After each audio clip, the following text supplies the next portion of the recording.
Three SEC teams remain in the college football playoff. We will be discussing what we saw in the first round of the college football playoff. Time to get our squad together. You're talking ball with the SEC squad.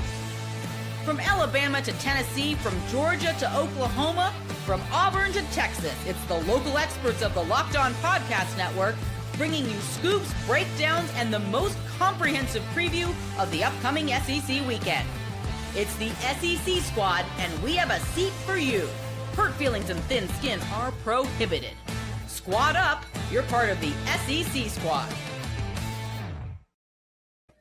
Hey, what's up, everybody? Welcome into our Sunday Squad edition, reacting to what we saw over the weekend. Today's episode brought to you by FanDuel. If you want to be right in the middle of the action throughout the rest of this NFL season, visit FanDuel.com. Place your NFL live bets all season long. Welcome in our squad today. We got Stephen Willis from Locked On Ole Miss, John Miller from Locked On Mizzou. I'm Chris Gordy, Locked On SEC. And guys, we saw a couple of exciting games, a couple of duds of games, but nonetheless, depending on who you're rooting for, let's get into the action. We had Oklahoma jumping out to an early lead on Alabama Friday night and then letting it slip away, and the Crimson Tide rolling. We'll circle back to that in a second. I was in College Station yesterday for A&M's just absolute nothing of an offense against Miami as they go down. And I want to start here because we got Stephen with us. The Ole Miss Rebels basically looking like a well-oiled machine. Lane Kiffin, who a lot of folks in Oxford are saying, because the keeping everything else together seems to have worked as they shellacked Tulane. Basically a repeat of what we saw earlier in the season, Stephen. Yeah, it's almost like a coach that spent 5.5 years at Alabama under the greatest of all time knows what he's doing in a situation like this. He knew that he needed to keep the systems in place. He knew that he needed to keep the continuity in place. And you saw that the players are more important than the coach when it comes to winning ball games. They're going to perform. They're going to go out and play for themselves, because the reality is, like, Charlie Weiss comes to Ole Miss and for this game, and he calling that, and they asked Pete Golding in the press conference, were you worried about Charlie Weiss Jr.? And Pete Golding said, not for a second, because think about this.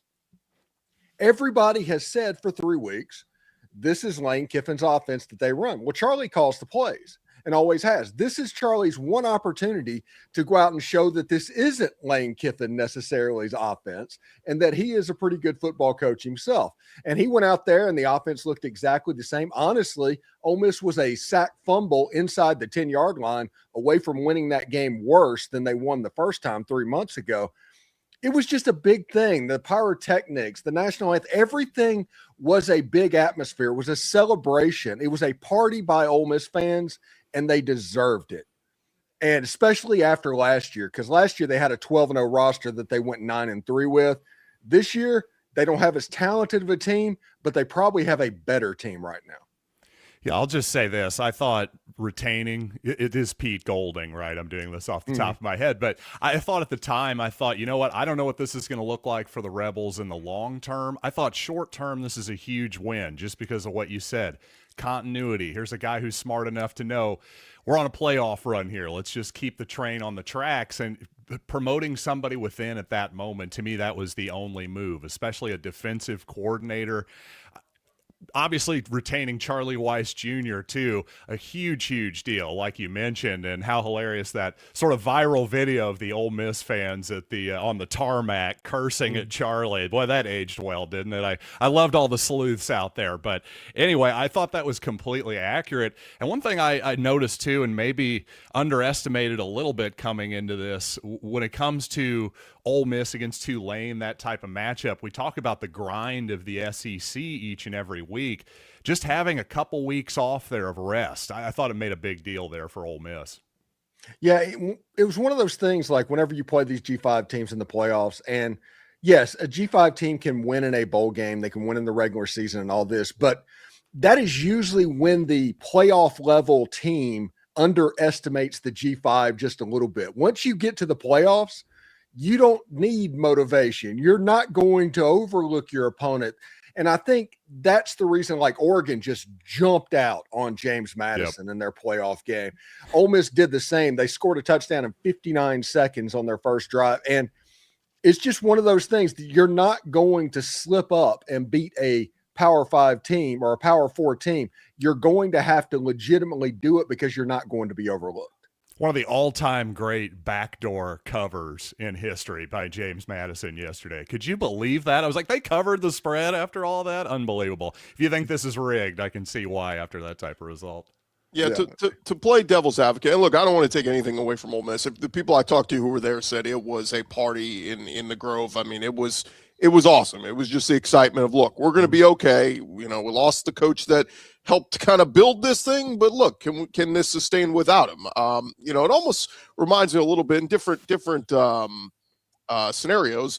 When Nick Saban left LSU, Les Miles came in. People were like, I don't know if he's going to be able to sustain this, and largely he did. I mean, they got to a national championship and won it a few years later and all that. So it kind of feels like that, like rally around and let's do this. But devil's advocate, it was Tulane. They did beat the hell out of them earlier in the year. They did it again. Mm-hmm. How will this team look against Georgia right now, Stephen? Well, against the Georgia Bulldogs, Ole Miss was really 1 4th and 2 stop in the fourth quarter away from beating Georgia in that game in Athens. And that did not play well. This game is going to be in the Sugar Bowl. There's going to be 30 to 40,000 Ole Miss fans in there. There's a chance that Ole Miss is going to be wearing the white jerseys and being the home team in that game. So you don't have to worry about a fourth quarter where Trinidad didn't particularly play well. If you remember and think back in that game, the crowd kind of got to him a little bit. He missed some passes that he was making just a couple of minutes earlier. I think Ole Miss is going to be in a better shape because the atmosphere is going to be fun. All of this played well together, like Ole Miss and Georgia matched up very well. I think this is the game of the quarterfinals, and I think it's going to be an incredibly fun one to watch because Georgia, if they beat Ole Miss, they are probably, in my opinion, the favorite to win the national title. They are an unbelievably talented football team. But Ole Miss just has something right now, and it feels remarkably similar, especially to Ole Miss fans, to the run that Ole Miss made in Omaha in 2022. There are some serious vibes going on right now about similarities of that. This is going to be a really tough game, and I think if Ole Miss can get past Georgia, Ole Miss might win it all, seriously. I mean, weirdly, with Lane Kiffin gone, it does galvanize your locker room. And as great of a coach as Kiffin is, I think everyone respects him, especially as just a pure X's and O's guy. Again, if we're so deep into the season here, it's not that hard to imagine that you can just keep the basic structure of what Lane has built already. And I don't even feel like that's trying to take anything away from Lane. Again, just short term here. I agree with you, Stephen. I think Ole Miss is a real threat here because we saw them play Georgia in Athens, like you say, very competitively. I think Ole Miss is being a little bit overlooked here. Yeah. Yeah, and again, it will be a fascinating game down in New Orleans. To Stephen's point, you know, I'm actually was planning to already be in New Orleans, so going to be at the Sugar Bowl. It's always one of the best bowl events and everything leading up to it, the parade and everything else, but those hotels, go check out those prices today. They're going up and up. There's a lot of folks going to be trekking down from North Mississippi, West Tennessee, all those different areas going to be trekking over to New Orleans for that Sugar Bowl. And look, Georgia travels well in itself, but there's that hunger for this Ole Miss fan base that hasn't had this before, that they are willing to shell out whatever it takes to get down there. So it's going to be a lot of fun. Yeah, there's second mortgages being taken out right now. They're going to serious. I am dead serious about that. They're going to find a way to follow this run all the way to its conclusion. Yeah, I'm a Kansas City Chiefs fan, and obviously our run might be on the downslope right now. I'll just say, as time goes along, yeah, those Super Bowls, the desire to go, hey, I've already been to a couple. Do I need to go to the fourth or fifth one? Georgia fans are fighting that human nature a little bit, I would say. Yeah, I think Georgia was in the Sugar Bowl just last year against Notre Dame. That's like, okay, right. Here we go again. Exactly. Whereas like Missouri was in the Sugar Bowl in the LBJ. No, before that, like the Kennedy administration or something like that. So right, exactly. A whole different level of excitement, obviously. And so many fun fun storylines. You're gonna, the Mannings and their connection to the Sugar Bowl. The Manning Award is presented, on behalf of the Sugar Bowl. So you're gonna have Archie will be down there, and the whole Manning family. Eli, I know, was at the game yesterday, so you'll have that connection. Pete Golding being from Louisiana, getting to come back to the state. I mean, there's just gonna be so many fun storylines in this one. Yeah, it should be a lot of fun. And it's kind of funny that the moment Lane Kiffin gets out of the picture, all of a sudden the Mannings are all over the place. Archie's speaking with the team. Eli's at the game. Going back to the Peyton, Tennessee thing back in the day, I think there was a grudge that was happening at that time. And it's going to be great. This is like the 11th Sugar Bowl that Ole Miss has gone to in their history. That, like, Georgia has gone to 12. I mean, it's in this game, it's a very historic thing. And Ole Miss fans, because of the gap that they had from 1970 to 2015, there's a specialness of an urgency and all this that has been put on the Sugar Bowl. It is a massive, massive deal for Ole Miss to be playing in this particular game. It doesn't matter which of the other 7 opponents it is. Playing in this game is a huge deal. Yeah, it feels very non-traditional, of course, but hey, you win the game, you still get that Sugar Bowl trophy for your trophy case, don't you? I mean, I think those, like flags fly forever, trophies stay in the case forever too. By the way, have you guys seen the line for Georgia Ole Miss yet?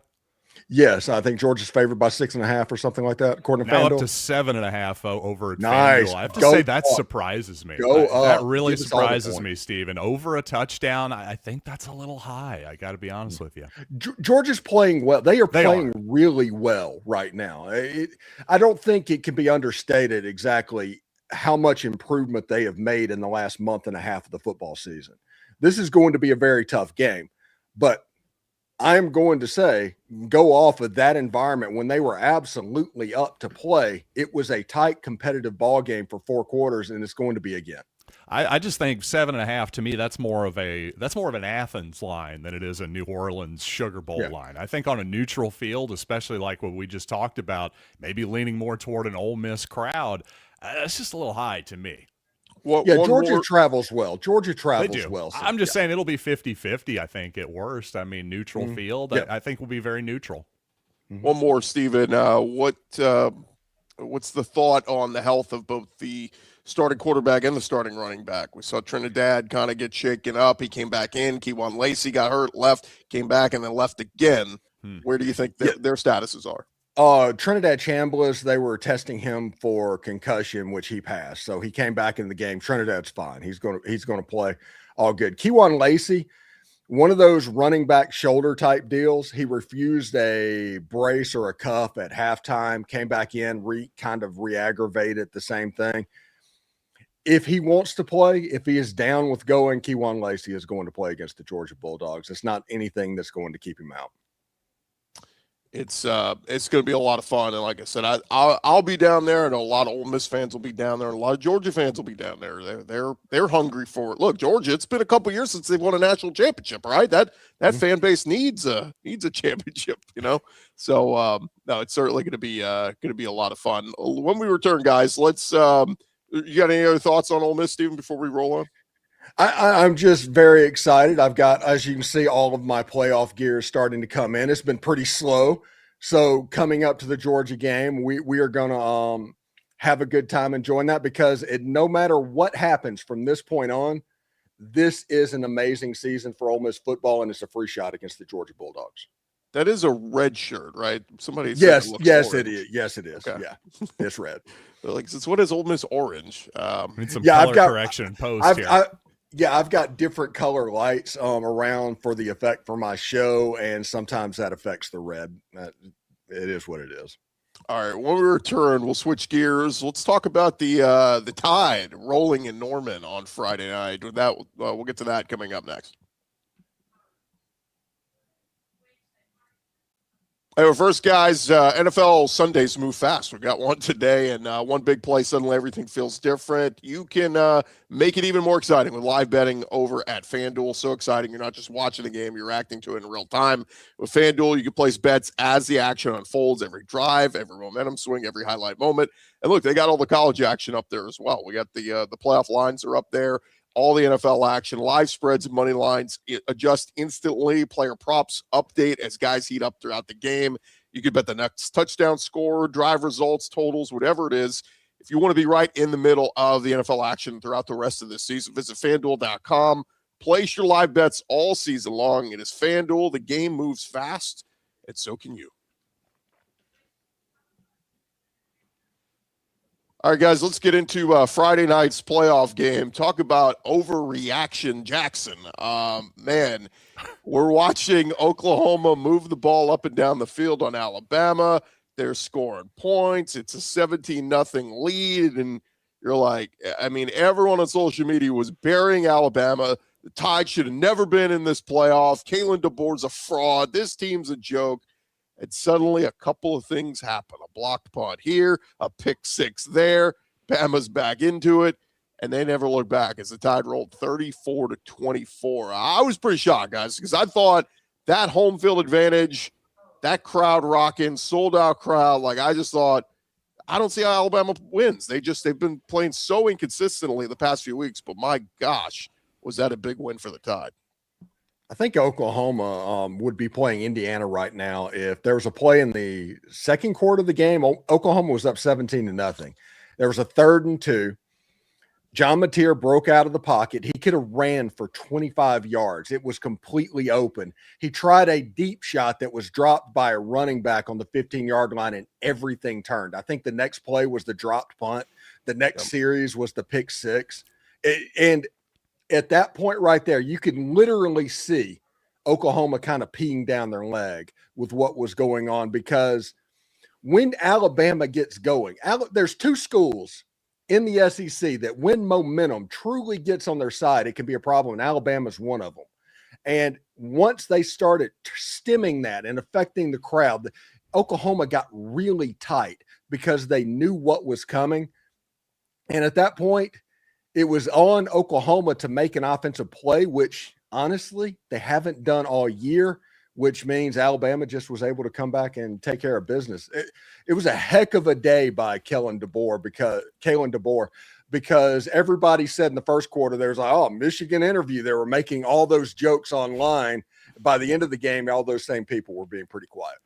Yeah, I don't know who was more cocky up 17-0. It was either Notre Dame, whoever's running Notre Dame social media, or it was the combination of Brent Venables and John Mateer. Because to me, when you look back at this ball game, you got a 17-0 lead, and yet somehow you made John Mateer throw 41 passes to Ty Simpson's 29. You look at, he carried the ball 19 times. Of course, that includes sacks.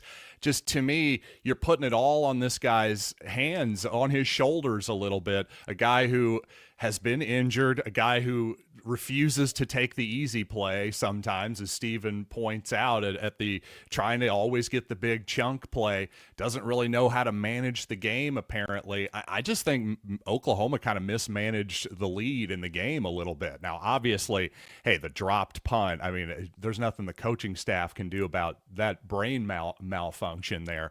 But the pick six, I mean, John Williams and Jay Smith, our Sooners guys, pointed out that that's a play that's an exact kind of pass that John Mateer has been trying to throw for a pick six all year. How about this? You just saw your punter drop the ball, maybe hand the ball off a couple times. I know the analytics people don't ever like to turn around and run the ball anymore, but I'm telling you, there's a reason that the teams that win could run the football. I truly could not believe how much they put of that game on John Mateer's shoulders. That was my biggest reaction. A few plays, to Steven's point. Yeah. So Bama it was 17-0. Bama finally responded. They put together a drive. They go down, they get to the Oklahoma goal line, and it's 4th and 2 at the 10. And rather than take the field goal, Kalen DeBoer says, let's go for this. It works out. Lottie Brooks catches the touchdown. It's 17-7. Ole Miss or Oklahoma, to what he said, was what, 3rd and 3 at midfield, basically. And John Mateer rolls out, nothing but green space in front of him, and then hits a wide open running back, drops the pass. If they score there, that's what, 17 24-7. 24-7. Right. Yeah, it would be 24-7, and I don't see how Bama comes back from that. Instead, the drop punt, I mean, it's just, there's so many plays here. Even right before halftime, what y'all were just saying, it's 17-10. If Oklahoma is not bold and trying to get points, if they just keep it on the ground, at worst, you go into halftime with a 7-point lead. So there was just so many things that had to happen for Bama to get back in this, and they all happened. Yeah, the only thing that was crazier that I saw yesterday was the Bears come back against the Packers. I mean, that was about the only thing that I saw was less likely. But I like that you brought up Lottie Brooks. I mean, he was incredible yesterday. I mean, Ryan Williams is a guy who's been kind of MIA all season. We've heard a lot about Jeremy Bernard and Josh Cuevas, but to me, Lottie Brooks was absolutely incredible yesterday. Yeah, I think this is a good matchup also moving into the next round. I think Bama versus Indiana is probably a better matchup than Bama versus Oklahoma would have been. An early thought on the Alabama-Indiana matchup. Well, I think Alabama matches up defensively. They're going to give Indiana's offense a lot of trouble, and defensively, they really have a high ceiling, even though that they can be gotten by a running quarterback from time to time. And sometimes some things can look a little bit weird. They can be really, really good. They might have the highest ceiling in the entire league if they can eliminate the explosives.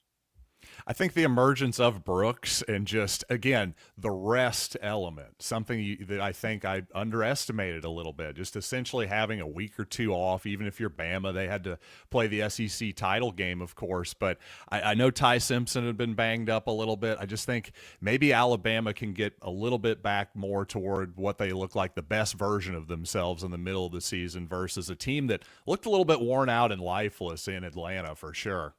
Mm-hmm. But like you said, I think I still have to favor Indiana, though. I mean, they've proven it all year. They won the Big Ten. I just don't know what more they have to do to not be a significant favorite here. And, well, they're 6.5-point favorites over at FanDuel right now. That seems fair to me. It really does. That's where Fowler and Herbstreit's going to be at the Rose Bowl, right? I would assume so. Yeah. And look, I questioned Indiana last year. They didn't play anybody last year, and did they deserve to get in? This year, the win at Oregon was, I mean, Oregon doesn't lose games at home. So that was a monster feather in the cap. Give them the win over Illinois, right? Illinois was ranked in the top 10 when they beat them early in the year, just steamrolled them like 63-10. Mm-hmm. And then the Big Ten title game. I mean, I would say legit, really good Ohio State team. And you held them to just 10 points with Jeremiah Smith and Julian Saint and all that. So I think Indiana is going to be up for the test. But I was listening to satellite radio this morning, and Dari Noka said this about Alabama. He goes, they're this enigma team. They got all the talent in the world. If they put it all together, Alabama can win the national championship. They can also go out there and lay a big fat dud, get sacked 8 times, and lose a crooked number in Indiana. Like, that's what this Alabama team is this year. It's like who's going to show up? Yeah. I will say this about Indiana, too. I think this has almost been forgotten, certainly not in Bloomington. But one of their biggest pass rushers, Stephen Daly, injured himself in the celebration in the Big Ten title game. He's going to be out for the rest of the season. I mean, this could be a potentially huge deal in that game, something I don't hear a ton of people talking about. But pass rushers don't exactly grow on trees, and that's one of the biggest differences with Indiana this season versus last year is how much better they are up front on that defensive line. So that's definitely something I'm looking at. There's a comment in there saying I look like Billy Bob Thornton. That's not true. I might sound like him, but I don't look like him. You've got way better hair. Yeah. Steven's really into oil too, much like him. All right, Jets. When we return, we will get into the other game, the game I was at yesterday. It turned out to be just an offensive debacle. We'll discuss that coming up next on the reaction edition to the first round of the playoffs.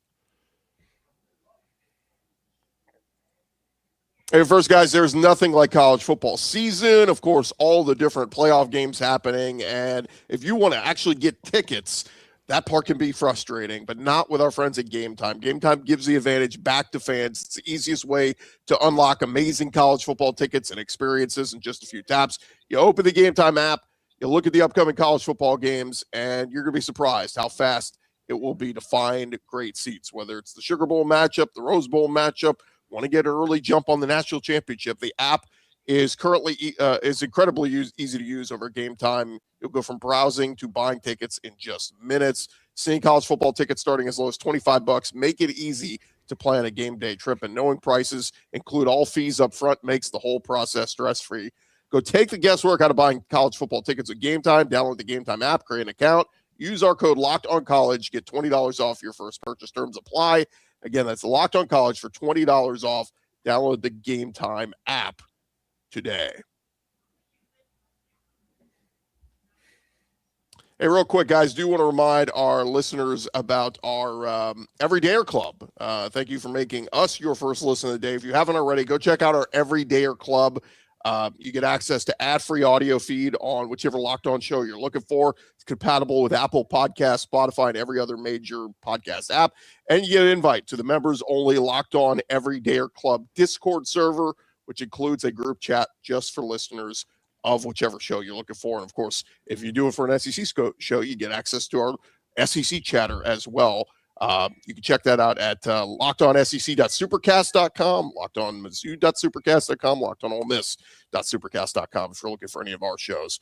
All right, gentlemen, the other big game of the weekend yesterday. This is the game that I thought should have been in prime time. It sucks that we got Oregon James Madison last night, but it was number 10 Miami at number 7 Texas A&M. I was there. College Game Day was there. All the fanfare, the excitement, everything in the buildup. And my God, we found ourselves in a 0-0 game at halftime. Points were at a premium.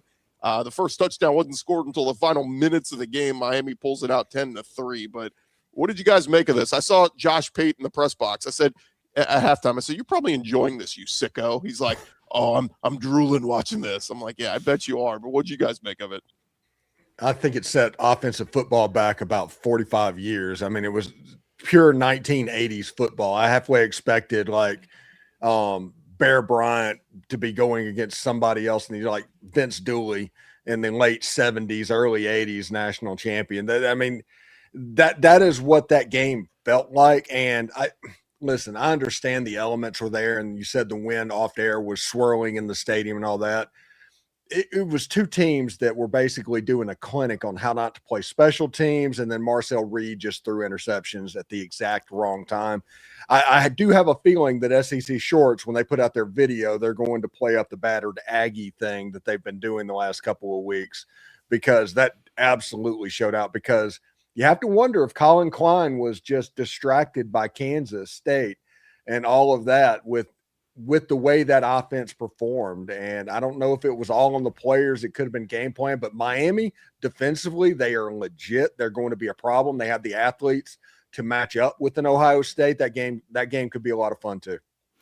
You know, you were saying Josh Pate seemed delighted in the press box. At halftime, it really seemed like Mike Elko was kind of delighted too, just that halftime interview.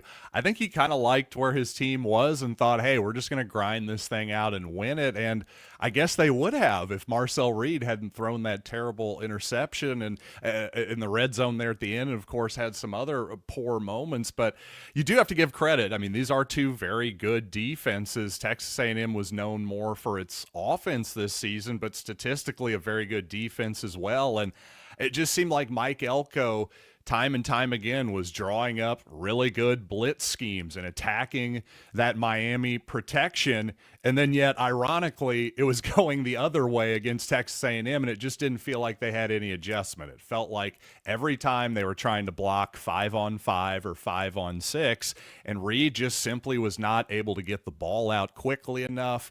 They weren't able to the A&M receivers, which are very, very good, weren't able to separate enough, at least not against that Miami defense, which was clearly playing into that wind a little bit and playing tight coverage, I thought, and kind of daring A&M, hey, throw the ball over the top against that 25-mile-an-hour crosswind downfield. Let's see how that goes. And I think they hit a couple of them, but it seemed like, boy, the risk-reward calculation by Mario Cristobal and the Canes, I got to give him a ton of credit there. I thought they had an unbelievable game plan that obviously they executed well, which against what was thought to be one of the best offenses in the country. I think A&M, maybe the last few weeks or so, I think that Secret was maybe out a little bit.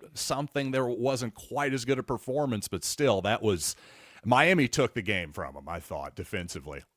Yeah, one thing that's interesting, I forget the analyst that was on, I think it was ESPN earlier in the week. He said that, hey, Miami has the athletes on defense to match up with these Texas A&M wide receivers. And that was going to be a major thing. And they absolutely did that. They completely took away the Texas A&M passing game. Le'Veon Moss coming back wasn't enough for them to get anything going. And it was just a poor performance by Texas A&M's offense. And I do genuinely feel bad for A&M fans and what was going there. But yeah, that was a bad look. I do like where Miami is for Ohio State. That's going to be a fun matchup whenever that happens in the Cotton Bowl to see how that goes. But let me defend Marcel Reed a little bit, because I saw so many people, at least on my YouTube comments, on Twitter, saying, "Oh, this kid sucks. He can't throw," and all this. I'm going, wait a minute. He's 20th in college football in passing yards. He threw for 3,100 passing yards this year, 25 touchdowns. Mario Craver and Casey Concepcion made him a passer this year. Last year, that was true. He couldn't throw last year. He was just a runner. They got 2 big-time pass-catching weapons with him this year. He just had a really bad game. I mean, there were plays where he had a receiver wide open, and he just threw it at their feet, or it was just a bad throw, and so he had a bad game. And look, Miami was maybe to give them credit for it, but it's funny how many Miami fans I saw going, "Why aren't we running Mark Fletcher more?" It felt like every time Fletcher touched the ball, he was his mom was saying it, that's for sure. She was going, "Give my boy the ball." She was right. It was working. Yeah, he was either breaking a big run or like trying to break a big run where he's like dragging Aggies behind him. And so I thought that was a little bit surprising. But go ahead, John. Oh, no, sorry. I wasn't going to say anything. What I was going to say is, as we kind of start to turn the page here and look ahead, because look, I was on the field right after. There was a lot of Aggie players walking off the field crying. I mean, the fans were chanting for Mario Craver. He's coming back next year. He's already announced that. Marcel Reed in a podcast announced he's coming back next year. So if you look at A&M next year, it's going to be different because they're going in-house. Holman Wiggins is going to be their OC. The Colin Klein's gone. I just wonder, what's that next step for A&M? Look, they got all the money in the world to go buy through the portal and do what they need to do, but it almost feels like nothing against Holman Wiggins, but I want to bring in a quarterback coach that can come in and hone and really get the best out of Marcel Reed next year. Yeah, and you might need to honestly pull what Lane Kiffin did at Ole Miss the last couple of years and maybe try and recruit over and find the Spencer Sanders to push Marcel Reed or take the job himself. This is 2 bad games in a row for Marcel Reed, because this game happened to where the fourth quarter was bad, but let's not forget about the Texas game. They kind of fell apart in the fourth quarter of that game as well. I mean, Marcel Reed has all the talent in the world, especially running the football. I thought his escapability and pocket presence and all that got them going a little bit early on in the game. They just couldn't put first downs together, and since nobody could kick field goals in this game, which was utterly freaking ridiculous, you get this abomination of a football game that we ended up having. But can you imagine if it was 2G5, if it was James Madison and Tulane playing that game? Can you imagine what social media would have been like? Yeah, we wouldn't have been given as much credit to the defenses, that's for sure. Well, I'll just say this on Marcel Reed. I put him honestly in the same category as a lot of college football quarterbacks who in the above average category. But to me, it always comes down to what can you do when it's not so easy. Almost everybody in the SEC level as a starter is going to look good when it's 2nd and 2 and you can roll out on a play action pass, or you've got every option in the playbook. But what about when it's 3rd and 8? That type of thing. And what about, by the way, when coverage is tight? And that's what I saw against Miami, because a lot of quarterbacks, almost all quarterbacks really, even saw this with Patrick Mahomes a lot this season, when there's tight man coverage out there and there's really nowhere to go with the football, no obvious places to go with the football, no open seams in a zone, that type of thing. Well, what do you do? What is the answer? Well, for Marcel Reed, mostly, I'm going to take off and scramble. When that works, it looks good. When it doesn't, well, you saw what the A&M offense looked like. Again, I just think when you overwhelm teams like Texas A&M can against teams that they're better than, well, yeah, Marcel Reed's going to look great. When you play against a team like Miami or a team like the Texas Longhorns, it's a little bit different of a story, isn't it? When those windows get smaller. Exactly. Yeah. Well, it just kind of spawned, and as we kind of start to wrap up here, guys, I did want to open the topic of, we know Marcel Reed's coming back. At least that's what he said. We'll wait for, I'm sure he'll do some big grand announcement on social media. And the new verbiage is they're negotiating, right? They're negotiating a new deal. They've worked out a new deal to keep him. Okay, great. But John, your guy, Bo Prabula, I think shocked a lot of us in announcing he's going back to the portal. So does Mizzou stick with Matt Zollers next year? Do they go back to the portal? It just kind of opens up an avenue. And this morning we saw Ashton Daniels at Auburn. He's in the portal. So does that mean Deuce Knight is there? Or is Byron Brown still maybe coming over from USF? It's just the landscape of the quarterbacks in the SEC next year is very much up in the air. Totally. Yeah, I truly don't know what Missouri is going to do. I could see them rolling with Zollers, and I could see them absolutely trying to get one of these top guys. The more I think about it, I think they probably will be a real player for one of those top end quarterbacks. But we shall see, because you brought up Prabula. I think one of the reasons he's not back at Missouri probably is price point. It'd be one thing if, hey, we'll bring you back at a lower price, but, there's probably some teams out here that are more interested in him maybe than Missouri. Maybe that's a reunion with Penn State. Maybe that's a reunion with James Franklin down at Virginia Tech. We shall see. If he doesn't go to either one of those places, I'll be really interested to see what his market is. That's for sure. I will say this about the transfer portal. It is wonderful for content creators because the month of January is going to be absolutely nuts. Well, give me a thought on your team, Stephen, because we saw several Ole Miss players announce they're coming back next year. Terry and Perkins, re-ups. I'm coming back. At Will Eccles, I'm coming back. Mm-hmm.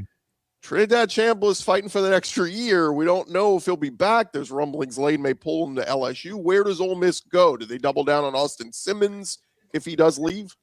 I think the quarterback next year for Ole Miss is either going to be Trinidad or Austin Simmons. It's going to be one of those two.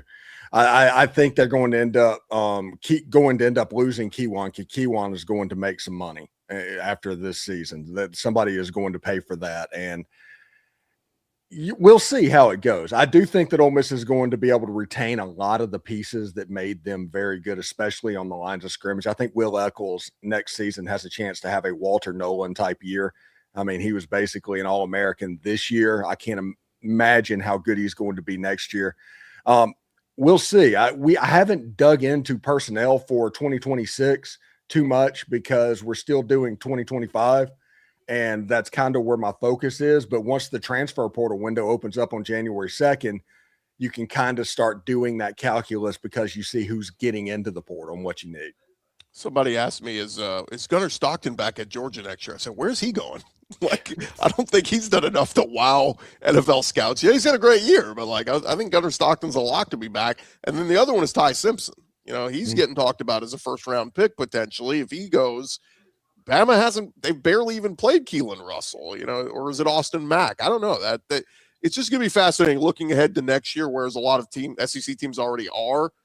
Who's going to be Florida's quarterback? That's a whole nother one too. So all offseason to dissect it, but I just thought that was topical given John's quarterback entering the portal and today Auburn's starter entering the portal. So we'll see how it plays out. Last thoughts, guys? I just think Ty Simpson's probably going to go to the draft. It seems like everybody else is coming back to school. If I were him, this seems like my moment. I would definitely go in if I were him. And to the idea of, hey, where's Gunnar Stockton going to go? That was kind of my reaction when I heard about Marcel Reed saying he was going to come back too. I don't see him as an NFL guy or anything at this moment. And again, was he going to go to another school? I mean, Texas A&M will pay to keep him around. So, yeah, that was a pretty non-shocking development there. Yeah, of course, the biggest one will be Arch back at Texas. But go ahead, Steve. Yeah, my thing is Georgia fans, Alabama fans, Ole Miss fans, thank Santa for what's going to be an incredibly Merry Christmas heading up to New Year's Day and all of that in the college football playoff. And then we get more tricks and more treats doing a Halloween metaphor with Christmas with the transfer portal opening up the next day. So this is probably becoming my favorite time of year. It used to be the first week of March Madness. It is kind of becoming this period. It will never happen. But could you imagine a world where Lane Kiffin steals Arch over to LSU? And I mean, like, if I could write that story, I'd love to see that one. Just the effect of the college football world losing their collective minds. Texas would lose their minds. I mean, it would be insanity. Yeah, after seeing how the Manning family is reacting to this whole situation, right. Yeah, that might be the least possible thing to happen. It'd be funny though. Arch goes there. They go to Oxford, and Archie and everybody's wearing Ole Miss gear, and they're like booing Arch. Hey, Ole Miss plays at Texas next season, so you're going to. What is everybody going to wear? Cooper. I know he respects his son. He's a huge Texas fan because of Arch. I also know he's a pretty big Ole Miss guy. So I imagine that he's probably wearing an Ole Miss T-shirt under whatever Texas outfit he's wearing in the stadium that day. That is going to do it, guys. Thank you guys for tuning into today's show. Make sure to subscribe and follow whatever your favorite SEC show is. Locked on SEC, Locked on Mizzou, Locked on Ole Miss, or any of our shows. And hey, if you need a last-minute holiday gift or someone keeps asking you what you want, make it easy. Ask for the Everydayer Club. Ad-free episodes of this show, exclusive Discord server access where you can chat with all of our hosts, and subscriptions can be gifted over there at whichever show is lockedonsec.supercast.com, lockedonmizzou.supercast.com, and so on and so forth. That's going to do it. We'll talk to you guys throughout this week right here for an all-new edition of our SEC Squad show.